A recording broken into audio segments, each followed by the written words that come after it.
Good evening, everyone.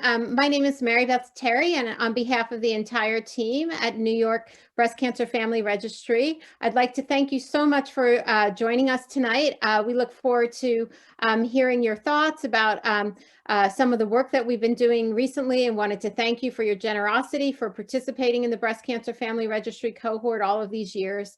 Again, on behalf of my team, I have our team, Dr. Jasmine McDonald, will be presenting some of her research tonight.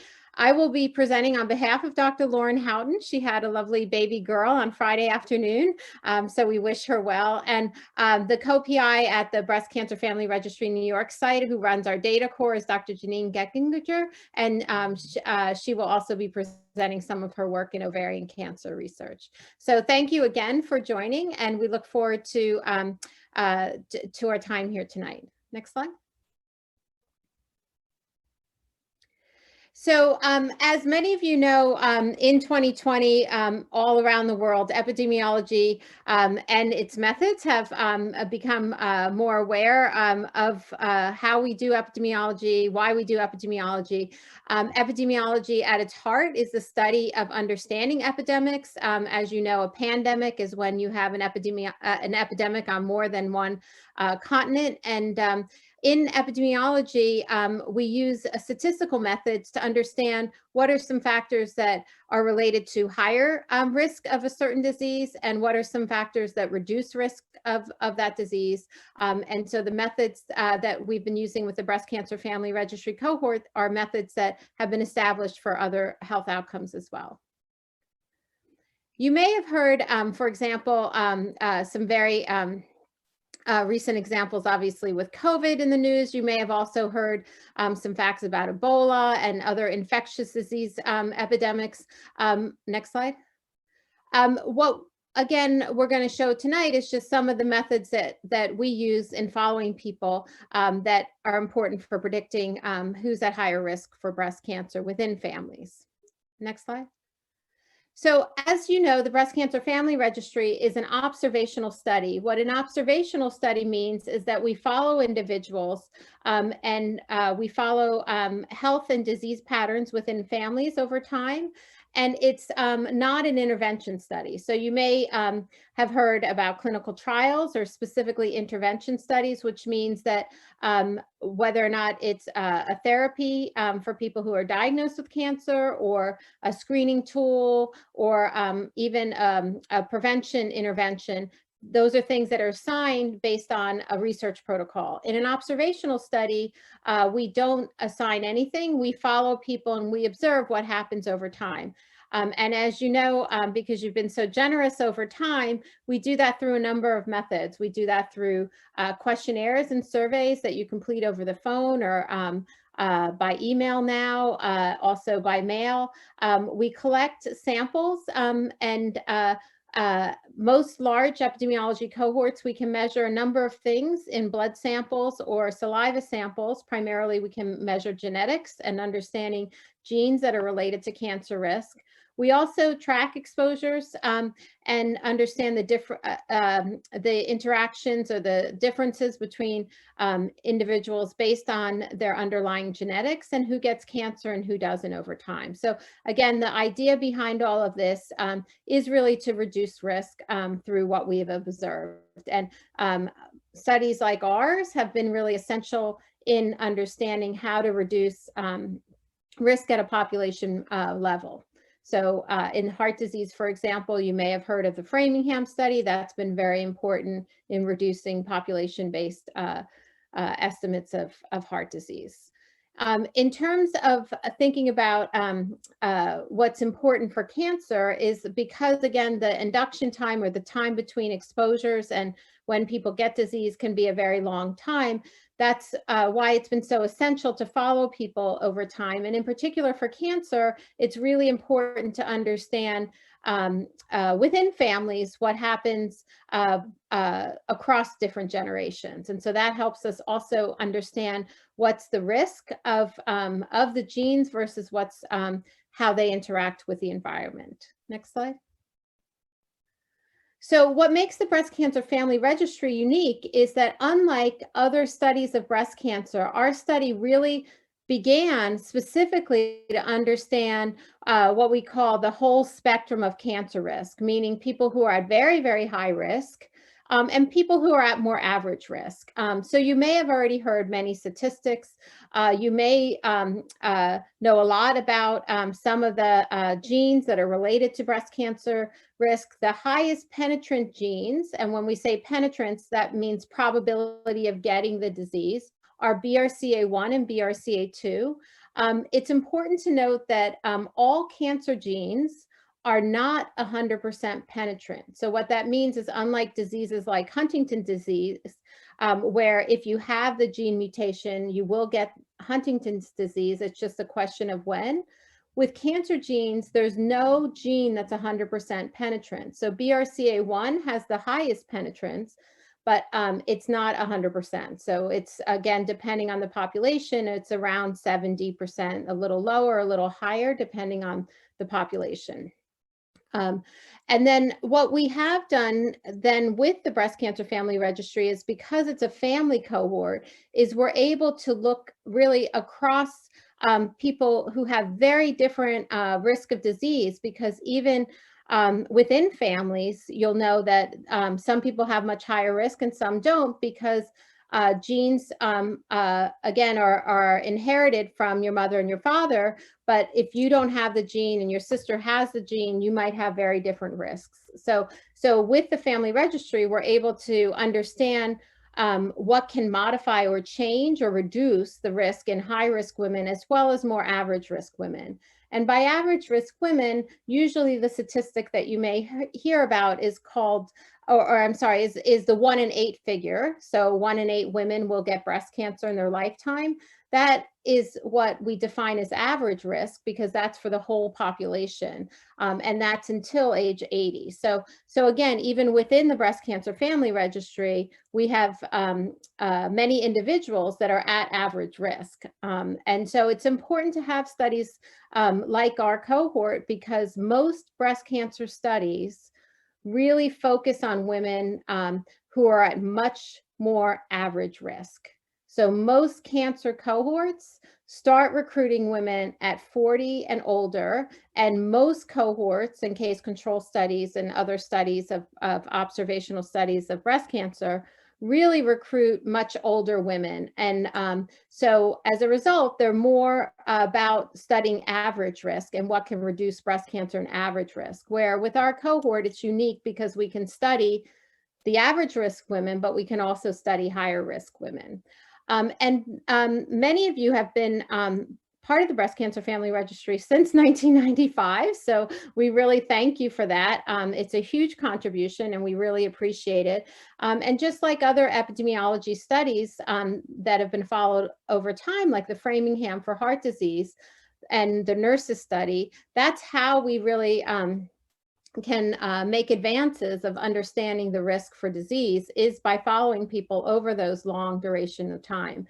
And when the Breast Cancer Family Registry was started, the BRCA1 gene wasn't discovered yet. But because we had this large family cohort across 3 different countries, we were able to contribute to many, many studies since, thanks to, again, your generosity of being part of this study, that have led to a lot of information we know about other genes that are important for breast cancer, as well as genes important for ovarian cancer, as well as ways to reduce your risk depending on the genes that you have. So the other thing that makes our study unique as a breast cancer cohort is that we do enroll all family members. So the only restriction is really based on age, in that we only register 18 years old and older in the Breast Cancer Family Registry. Some of you may have also participated in another study that we conducted in adolescent girls called the Legacy Study. And once your daughters are older than 18 or older, they can now be part, and so can you, part of the Breast Cancer Family Registry. Next slide. So again, even though we study breast cancer, because it's a cohort study, it means that we can also study a number of other outcomes, because again, depending on age, women who are older in our cohort and all cohorts have, even if they're diagnosed with breast cancer, a higher risk of dying of cardiovascular disease than breast cancer if they're older when they're diagnosed. We also study, my colleague on the panel tonight can tell you more about her work in ovarian cancer. And Dr. Geckinger also studies healthy aging and heart health within our cohort. Next slide. So the Breast Cancer Family Registry today is still following families from the original families and their next generation. We have multiple generations at every single site. So we have one site in Australia, one site in California, New York, Canada, Philadelphia, and Utah. And of that, we have over 40,000 participants, of which come from about 15,000 families. One family, it's not in New York, it's in Utah, actually has 71 members as part of the Breast Cancer Family Registry. But on average, most families are about 2 or 3 individuals within the family. But again, because it's a family resource, the more family members that are willing to participate within a family, that also helps us understand these concepts we've been talking about, like penetrance of genes. Next slide.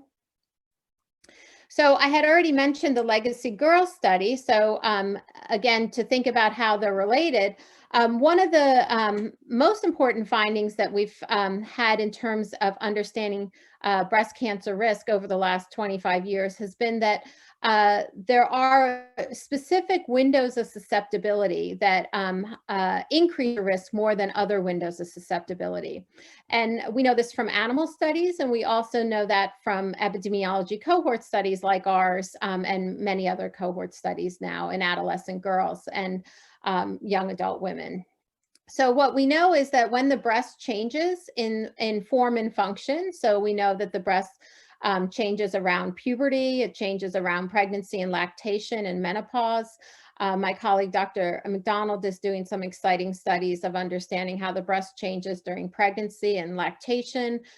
We also know that the prenatal period or the interuterine period is also a change of breast development, so that also is a time of susceptibility, of windows of susceptibility. So as a result, we also have been following adolescent girls throughout the time in life where the breast tissue is developing. And we've been doing that with colleagues, again, at most of the Breast Cancer Family Registry sites. And if you have any questions about some of that work, we can answer it during the question and answer period.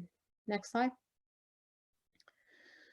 And one of the things that we're doing now in adult women as well as adolescent girls is another factor that's increased a lot over the last 20 years in our lives, as you know, is the capacity to measure and collect data through our phones. And so Legacy itself is tracking menstrual cycles with Clue, as well as we're using that same kind of technology to understand menstrual cycles in premenopausal women. Again, during the question and answer period, my colleague, Dr. McDonald, may address some of the questions related to this, but I can tell you to her work, Dr. McDonald, as well as Dr. Houghton, who just had her baby on Friday afternoon. One of the things that they showed so far, which is super interesting, is that while most people on a questionnaire will report that their menstrual period happens every 28 days, when we have ways to collect data through our phone, we realize that 28 days is not really a stable measure of women's menstrual cycles, that it's a lot more variable. And that just is a very interesting thing, because what it suggests is that most people remember that they've been told whenever they first learned about menstrual periods that you have a menstrual period every 28 days. So that just becomes maybe something that people report back. But when you have a way of tracking your menstrual cycles on through a phone, it actually can be much more variable. So that's been an important way that we're measuring some and collecting some of the data now moving forward. We're also collecting information on physical activity through apps and things like that. Next slide. So we wanted to spend a few minutes just talking about where we're going with with the Breast Cancer Family Registry. So we always want to follow everybody. And again, we really appreciate you participating in all these years, because in order to understand, for example, how risk changes as people age and healthy aging, we do need to follow people throughout their lives. And so it's important to always keep the cohort together and follow them for their health. In terms of what we are doing now, in addition to our regular follow-up of all the participants, is to enroll new participants, and specifically to enroll new participants who are under 40. So why are we expanding to younger women? So one of the things that's been happening in the US and around the world, but we've measured it more closely here in the US through our cancer registries, is that cancers, including breast cancer, is increasing very dramatically in young adults under 40. Now, I want to emphasize that cancer is still very rare in young adults, but it's been increasing over time in both breast cancer, colorectal cancer, liver cancer, a number of other cancers. And because breast cancer has been increasing under 40, we're really seeking to understand why that is by enrolling more women under 40 in our cohort, which means continuing to follow as girls get older and become adult women at 18, to continue to follow them from legacy through this young women's study. And then importantly, one of the big needs right now in terms of clinical care is to understand how to identify women in addition to family history, but how to identify women who are at higher risk, but don't fall into the typical clinical criteria. So right now, in order to to be advised to have earlier breast cancer screening, it's typically for women who have a strong family history and or a known gene mutation. But as we know, the increase in breast cancer rates are going up in women under 40. That means more and more women are being identified who don't have a family history. So we really want to try to, again, enroll people and follow people in order to understand how better to identify women who are at higher risk. Next slide. So the study itself then will be looking just like the whole cohort. Will be looking at questionnaires. We'll measure the environment and genetics. We'll collect biospecimens. Again, just like we do with the whole cohort, we'll be asking for people to participate with questionnaires, as well as some of the mobile phone apps that I described. And we will be collecting some biospecimens. We put a pause on that because of COVID, and we'll be implementing that soon enough. We're starting to do some urinary collection for hormonal levels, which I'll explain in a minute from one of our findings. Next slide. So the goal again is to get to another 5,000 women in our cohort. We're just started a little before COVID, and so we'll be increasing that, and would love to hear from you at any time in terms of thinking about how to expand that part and ideas you may have for following the cohort and other questions you may have. Next slide. So now we wanted to just take a few minutes to explain some, or to go through some highlights from some of our research findings. We did this last year, and we want to try to make this an annual event, but anytime in between these formal webinars, you can always reach out through email or any other ways to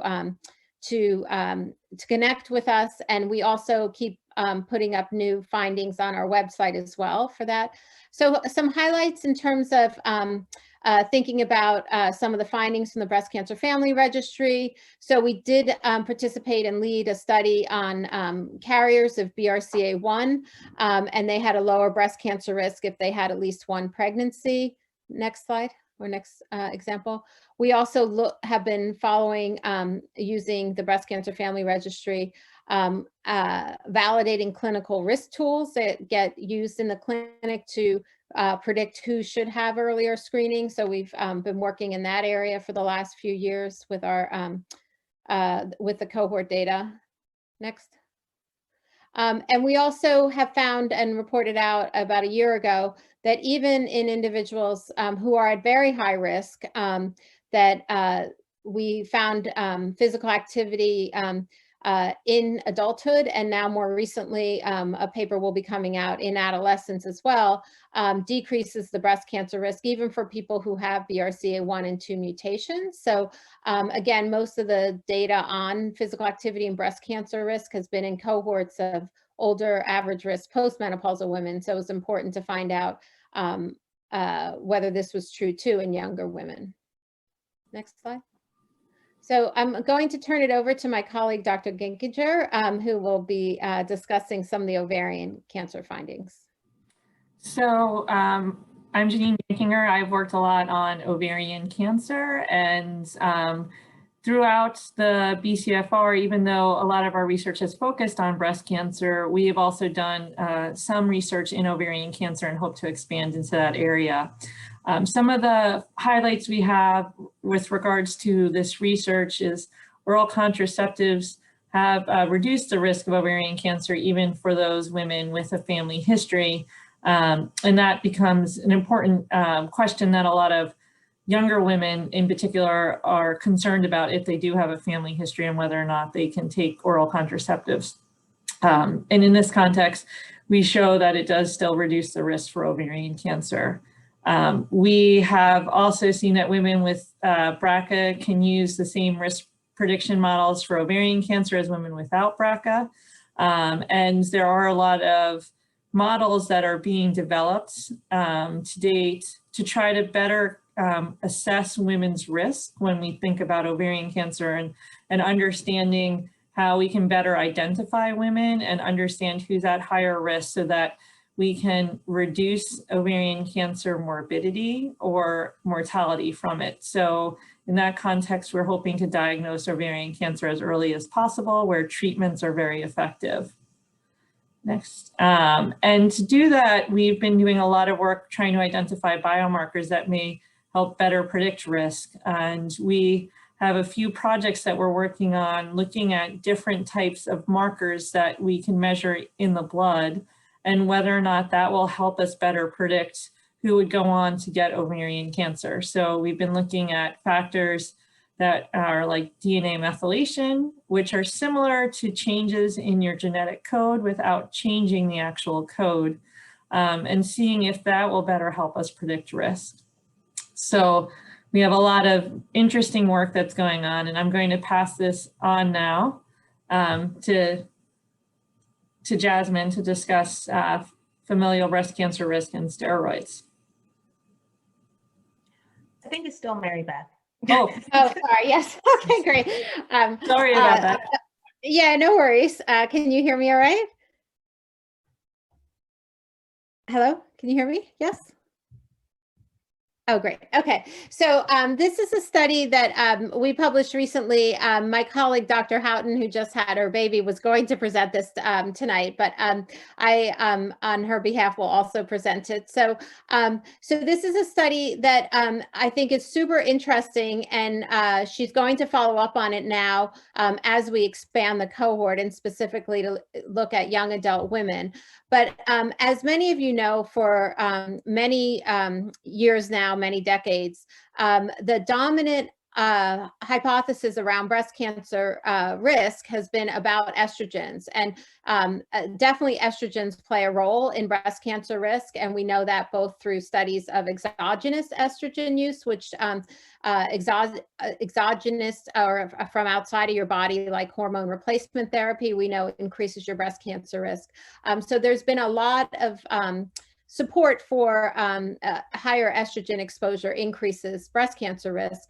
We also know that markers of of menstrual cycles in terms of increasing your risk the earlier your menarche and the later your menopause. So the number of cycles you have are really important.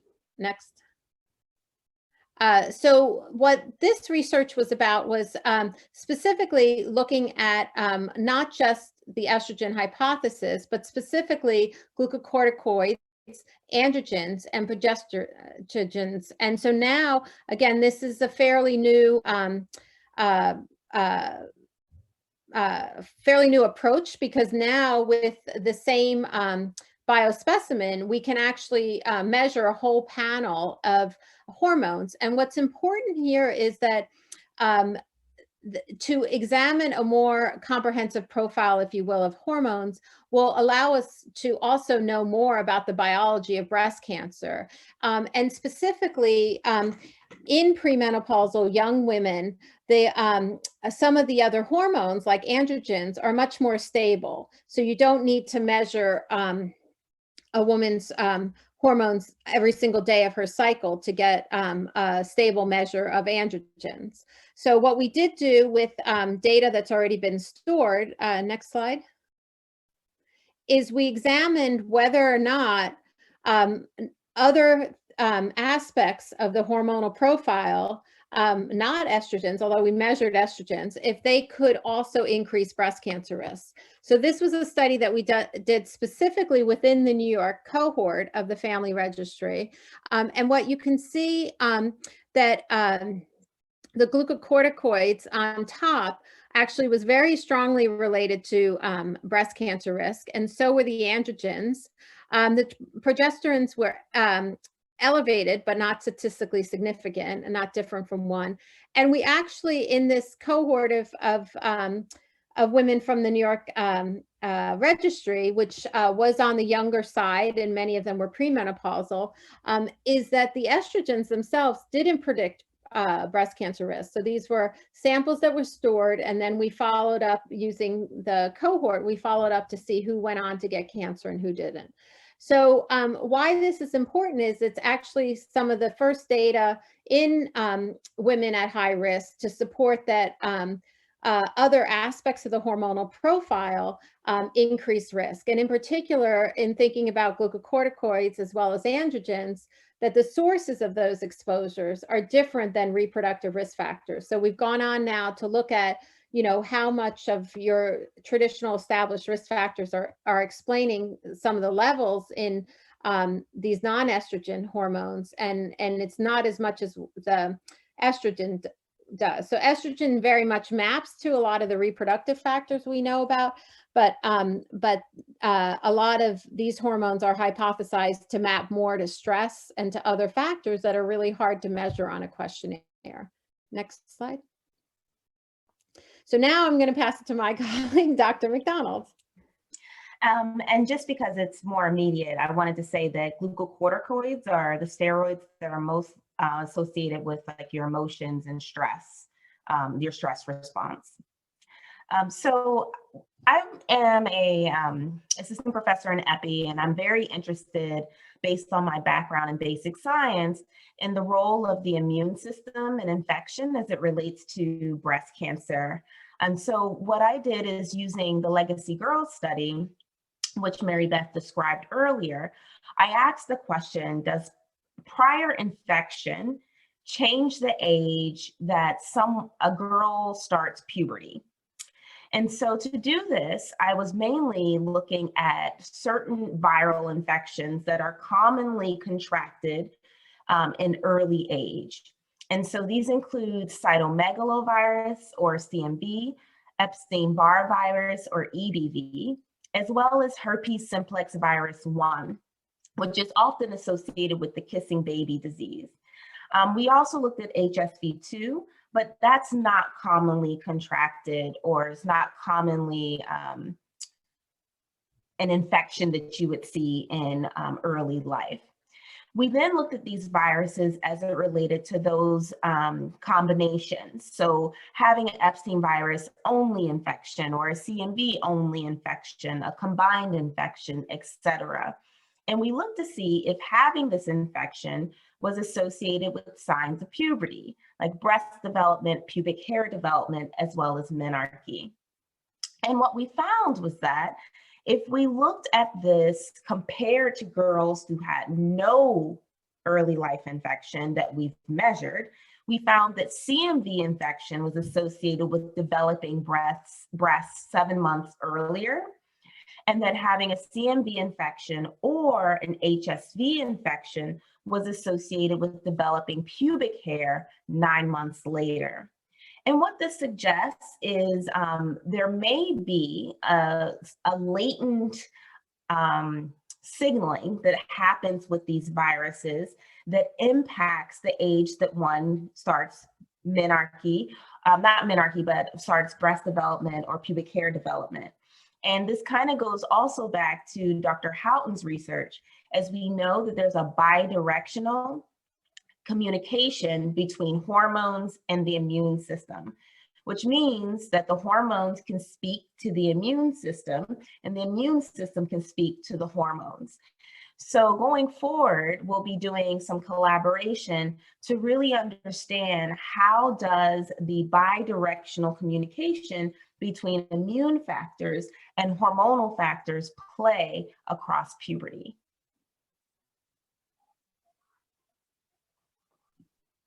So we wanted to take a minute just to thank all of our research sites, as well as all the people who work at the New York site. You probably have over the years spoken to or had emails from Melissa White, Rachel Sweden, Sarah Lima, Susan Lloyd. So I wanted to thank them in particular, as well as colleagues from the other sites. And we really want to thank you for participating in the registry as well as tonight. And we really want to use the rest of the time then to answer any kind of questions that you might have. And thank you again for all of your generosity. Research can only be done through volunteers, and really we would be nowhere without all of you and your families over these years. So we really thank you for all of your time, precious time that you have taken to contribute to research.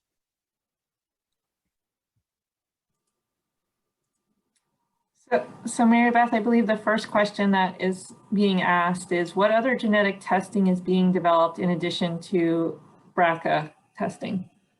Oh, great. So actually, so there's been a number of developments over the past 20 years. So right now, in addition to BRCA1 and BRCA2, there's other breast cancer susceptibility genes that also have higher penetrance, so higher probability, not as high as BRCA1 or 2, but still are high. So what we do now for genetic testing is called a panel test.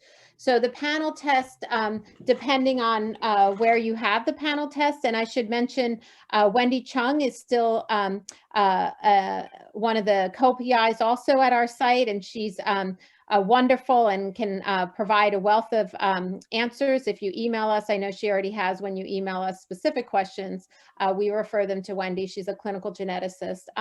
And so typically at this point, if you were to go in or your family member were to go in for testing, you wouldn't get just BRCA1 and 2. You would get what's called a panel test. So those genes have all been found through international collaborative research, of which the BCFR has participated in. So those genes, again, are lower penetrance, but some of them are more common. The other thing that you may hear about,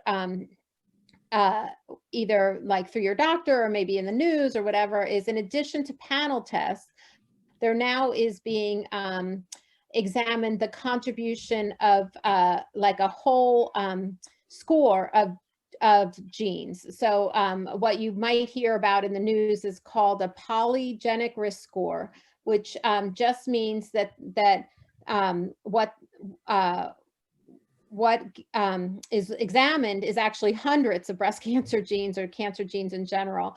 And right now it's really at a research kind of stage still. Columbia is actually participating in one of the NIH's studies to examine how to roll this out in the clinic. And what has been found is that if you have a high score on this genetic risk score, that can also increase your risk, or if you have a low score, it can decrease your risk. So when you hear concepts of precision medicine, it's around using what we've learned now from these very large studies like the Breast Cancer Family Registry to really have a more precise estimate of someone's 5-year risk or 10-year risk. There's the next question is, are there any advances towards a possible cure for metastatic breast cancer? Yes, so that's a great question. So there have been a lot of therapies in terms of metastatic breast cancer. Really, instead of cure, what is said is to not have it spread any further. So more and more over the past 20 years, the length of life after diagnosis with metastatic breast cancer has gone up dramatically. So there are a lot of ways to keep keep the cancer from further advancing and spreading more. And there's a lot of different therapies. And again, if you write to us, we can recommend certain people to talk to, whether you live here in New York or not. And just to add to that, Mary Beth, there are, therapies like immunotherapy that are currently being tested to see how efficacious they are. That means how well they'll work for people who have metastatic, plus a number of other types of therapies or combinations of therapies that are being tested. There's a lot of great resources out there, and that, as we said, we have clinicians that you can always talk to here too. The next question is, are mammograms now recommended while breastfeeding, and what about MRIs? So I'll let Dr. McDonald take that. Yeah, thank you. Yeah, so I would suggest that, short answer is yes. If you're due for your mammogram at the point of time that you're breastfeeding, you should go get screened. The radiation does not affect the breast milk from what I've seen, and so it is recommended.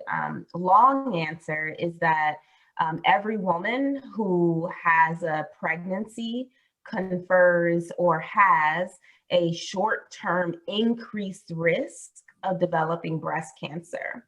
And so this can be anywhere up to 10 years or longer, depending on depending on the age in which you have that birth.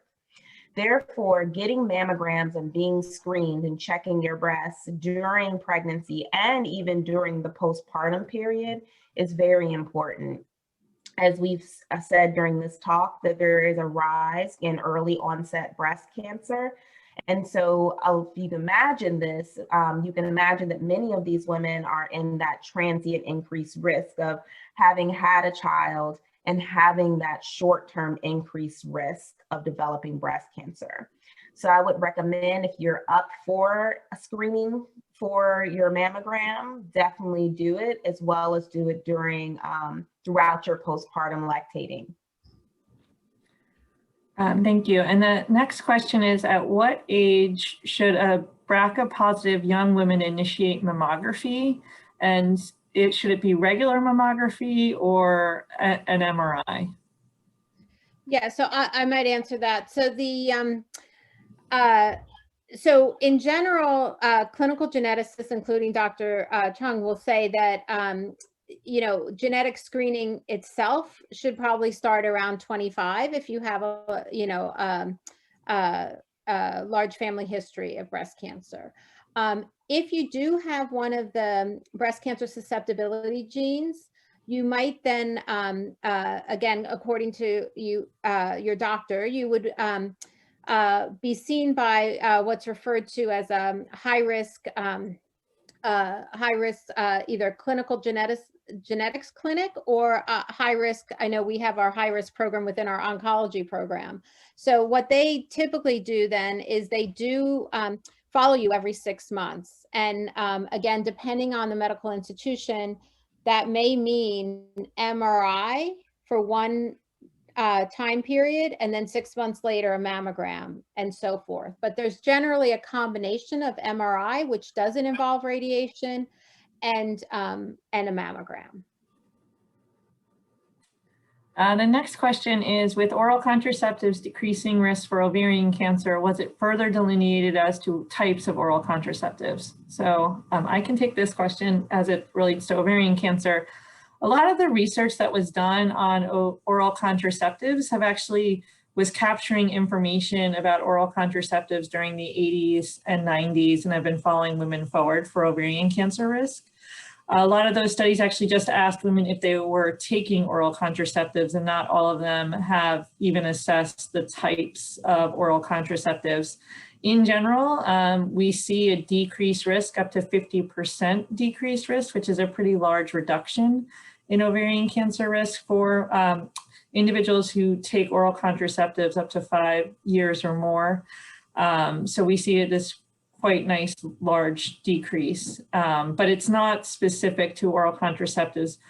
More recently, there has been a thought to actually examine the different types of oral contraceptives, especially since levels of things like estrogen and progesterone in the oral contraceptives itself have decreased over time, and we should be assessing what the risk is associated with these newer formulations. The next question is, how is our legacy data being used to help prevent cancer?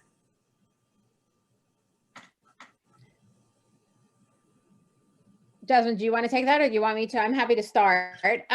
Yeah, so the legacy study, what's important about it is to understand what's different about girls who have a family history of breast cancer compared to girls that do not. Before legacy, the only studies of adolescent breast tissue changes were all in average risk cohorts. And so one of the things that has been happening over time is that we know that earlier breast development has really been increasing. So girls are starting to develop breasts at 8, 9, very young, even 7, and that never happened, several decades ago. The age at menses has been more or less stable, but the age of breast development is much earlier. And what's been seen in other larger cohorts as well is that the earlier your breast development, the higher your increased risk of breast cancer. Specifically, what we've been looking at then are some environmental factors. We've also been looking at lifestyle factors. A lot of the legacy data is still getting analyzed, but what we have found is that girls with a family history do have breast development earlier than girls without a family history. So we're been measuring markers of stress, and again, some of the work with androgens and glucocorticoids that we looked at in the adults, Dr. Houghton will be looking at in the girls. Dr. McDonald, did you want to add anything? Because I know you're doing a lot of I was just going to say that the legacy data is really important because cancer in general has a very long latency period. So also what we are doing is understanding some of the environmental factors that are associated with the intermediate outcome, which is puberty. And then understanding puberty as a risk factor for breast cancer, we can further understand a young girl's risk trajectory for breast cancer. And it's also important to note that we can gain information from the environmental factors as well as other things that we've been collecting from legacy for breast cancer risk reduction. And so it's important to distinguish that the legacy data is going to be used to identify characteristics and behaviors that can go towards reducing a girl's risk of developing breast cancer. And then a follow-up question regarding the MRI during breastfeeding. So I think that would be up to your clinician to determine if they prefer to not use mammogram and instead to do an MRI as part of your mammogram screening during lactation. That would be a clinician's choice as well as your personal choice. If you would like to not use radiation while you're breastfeeding, then you can ask your clinician if the MRI is an option. But it would be based off of your conversation with your doctor. The next question is, what is the latest on ingredients in shampoos and plastics? What about diet and food? Jasmine, if you want to take the first part. Yes, so the latest on the ingredients is that we do see a number of endocrine disruptor chemicals, and these are chemicals that are exogenous or outside the body that when used can impact your endogenous or inside the body hormones. And we know that hormones are associated with increased cancer risk. So many have been looking at these endocrine disruptor chemicals as it relates to cancer. When it comes to shampoos, a lot of people are looking at phthalates as well as parabens, as well as exogenous hormones that are put into shampoos, conditioners, etc. There has been recent evidence suggesting that the use of hair dyes, as well as the use of perms and relaxers, are associated with increased breast cancer risk. This is especially concerning within the minority populations, such as African American women, as they are a high frequent and purchase user for these products. So there's more work being done on that. We have a study that we're piloting now, understanding the type of personal care products, specifically hair care products that pregnant women are using, as there has been some adverse or bad associations between in utero, so exposure of these chemicals during within the womb, and adverse or bad health outcomes. And so we're trying to do an intervention to explain to women the particular ingredients to avoid during pregnancy and during the postpartum period for their own personal health as well as the health of their baby. And I'll throw it to Janine to discuss diet and foods. So when we think about diet and foods in relationship to breast and ovarian cancer, what's been mainly found is that there's an association with alcohol consumption, even at lower intakes for breast cancer. So typically the recommendation is that you consume less than 1 alcoholic beverage per day. But even at that low level, there is a slight increased risk for breast cancer. We see some increased risk for ovarian cancer at higher consumption of alcohol. There's also been studies that have shown that obesity is an important factor, and what contributes to obesity is a number of factors. So we think about the amount of food you consume, the amount of physical activity that you participate in, and how that balances. So in that context, an individual who is considered what we call overweight, or a person with obesity, those individuals are at higher risk for breast cancer at older ages. And we also know that a healthy lifestyle in general reduces your risk. So what's nice about that is if you think about things like eating healthier, is what we call it, consuming lower fat types of meats and not consuming processed meats, lowering your intake of alcohol, consuming higher amounts of fruits and vegetables, consuming things that are like whole grains compared to refried grains. So things like brown rice or brown pasta versus white rice or white pasta, or have more complex carbs in them. Also thinking about not consuming sugared sweetened beverages, and that's things like soda or high sugar drinks, like, you can find them in your convenience stores with things like heavy high sugared iced teas, fruit punches, those types of beverages can also increase your risk of certain types of cancer. In general, if you follow these types of diets, you're also preventing things like cardiovascular disease, diabetes, and hopefully reducing your risk for obesity.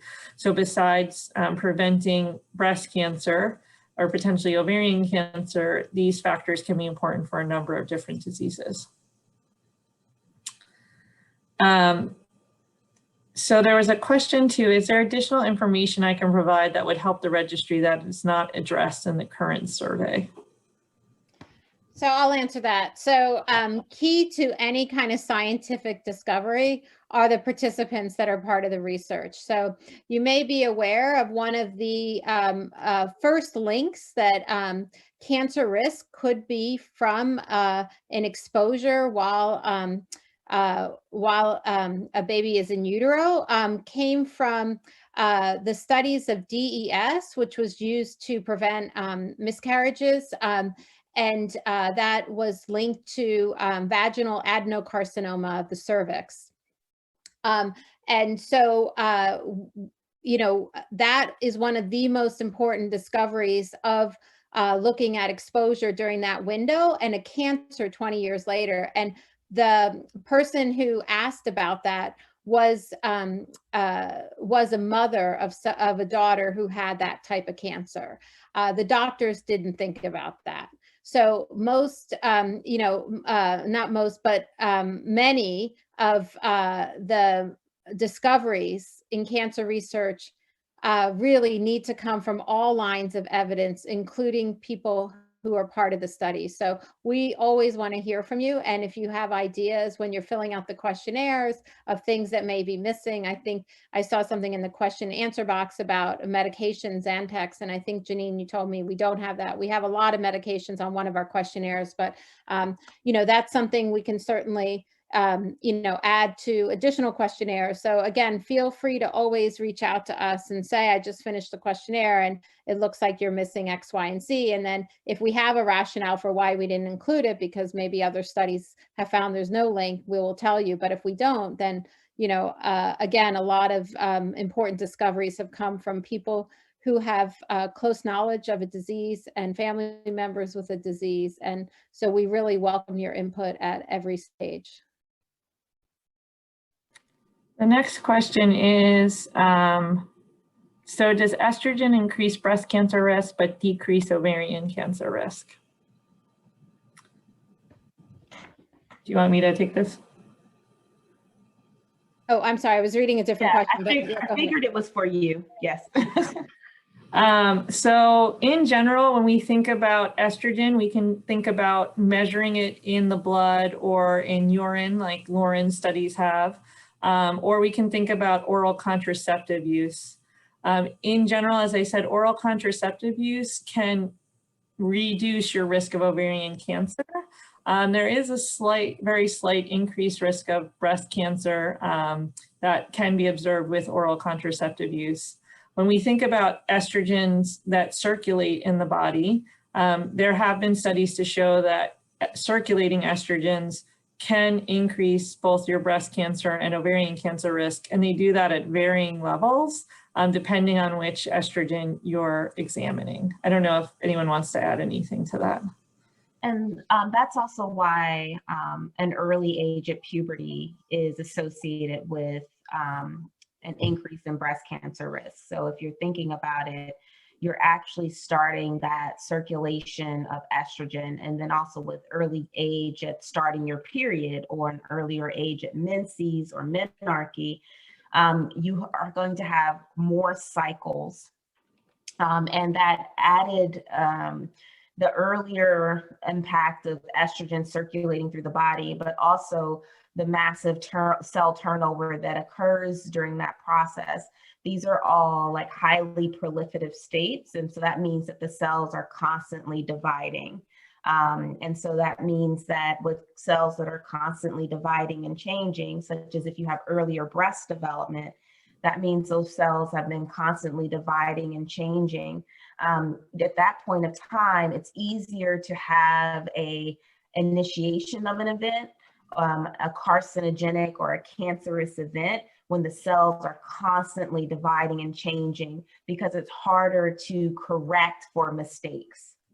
And so that's why we really look at an earlier age and exposure to these hormones, but also an earlier age of your cells starting this constant turnover, which is why we say that periods of when the breast is rapidly changing, so during puberty, even during the pregnancy and postpartum, these are sensitive times for the breast tissue. And I'm just in the interest of time, but we will stay on if people do want to stay on and ask some additional questions. But in the interest of time, there are a couple questions related specifically to like a specific gene mutation in one of the breast cancer susceptibility genes, one being CHEK2. What I would say about all genes that we know are breast cancer susceptibility genes in terms of your risk from that gene is very age specific. So what at the end, we'll be sending you the slides after tonight's talk. Feel free always to reach out if you want to email me directly. I can send you the study that's has this very nice table in it that gives you, based on your age, what your predicted risk would be from that one mutation. But if you have a mutation, the next critical information is what your age is, because your risk is very dependent on age. And so for different genes, they have different penetrance depending on age. And then I think one other question that we didn't answer, unless Janine, you're seeing any other ones that I haven't seen, is we're very much connected to the Fox Chase study. So thank you for participating with us. Yes, we are the same study. Fox Chase, directed by Dr. Mary Daly, is one of the other sites. Did you see? I think the other question was, are we going to be studying the impact of Zantac on breast cancer? But I could have missed. Oh, yeah. So I think I said, I don't think that's on our questionnaire is what you said, right? Right.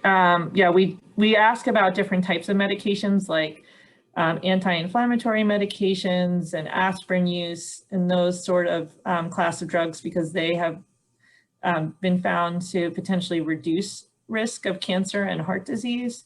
But we didn't specifically, I think, ask about Zantac. And I should say we also ask about drugs that a number of women who are at higher risk might be more likely to take, such as things like tamoxifen and those class of drugs. Great. So in the last minute or so, can you put the last slide on? So I just also wanted to provide some information, and if you could maybe provide the link right in the chat box to signing up for this e-list, that would be great. So that way people can just click on it if they'd like.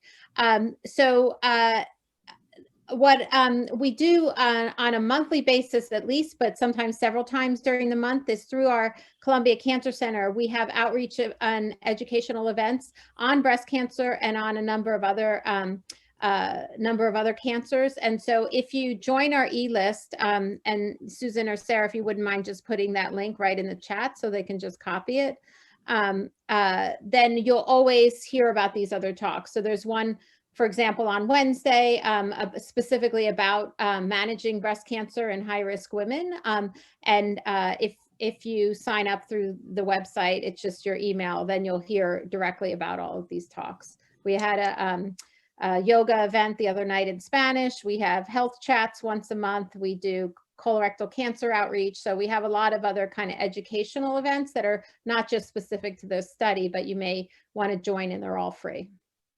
And I think for the next session about managing for high-risk women, that could be where you can get your tips for managing insurance coverage for preventive mammograms, especially MRIs, for those who are at high risk.